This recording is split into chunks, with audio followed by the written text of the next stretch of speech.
what are the top things you recommend to the average person to protect themselves? I mean, all right. Yes, running as a user, but what are some of the other things? So I really have, I look at my wife as a good example. She's not a security geek, thank goodness. She's not. I mean, if you look at what her system is set up as. So first of all, she's not an admin, right? She doesn't need to install software in the box. She just doesn't.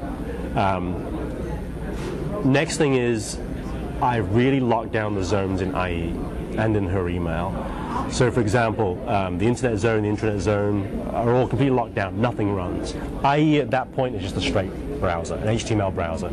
No JavaScript runs, no ActiveX control run, no dancing hippos on the screen. None of that whatsoever. Then, in the sites that she trusts, or she goes to all the time, they're in the trusted site zone. So she's always going to eBay, she's always going to barnesandnoble.com and Amazon.com and Expedia.com and what's the other one? Oh, Nordstroms.com. Sure. Those are all script heavy sites. Exactly. And you know what? She needs, that good experience. You bring up a very valid point. They all use a lot of script to give a really rich user experience. And I'm not going to deny her that. And so they're in the trusted site zone. And so when she goes to Amazon.com or eBay.com or Expedia, she has a nice rich experience and everything just works. She goes to somethingreallynasty.com and doesn't realize she's there, she's not going to get attacked by default. I would much rather get a phone call. I get a phone call probably once every 2 months that says, hey, I'm going to this place and it doesn't seem to work properly, can you fix it?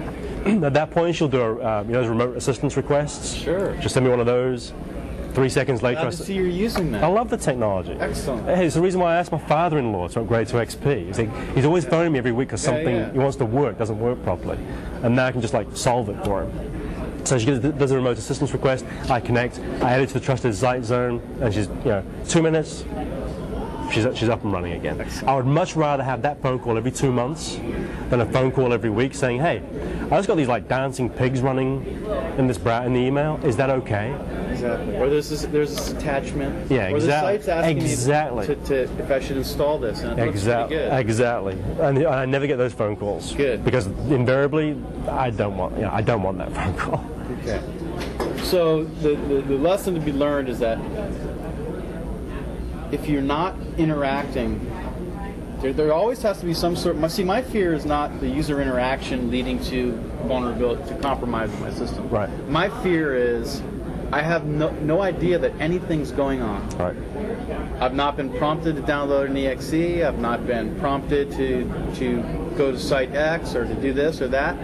I'm just running along, minding my own business, and a port was open. Something got in. Yeah. That's my biggest fear. Yeah. And even running as restricted user may not save me. Well, it will definitely help. It will definitely, if you're running as a restricted user, that is a much safer environment than running as an admin. Much safer.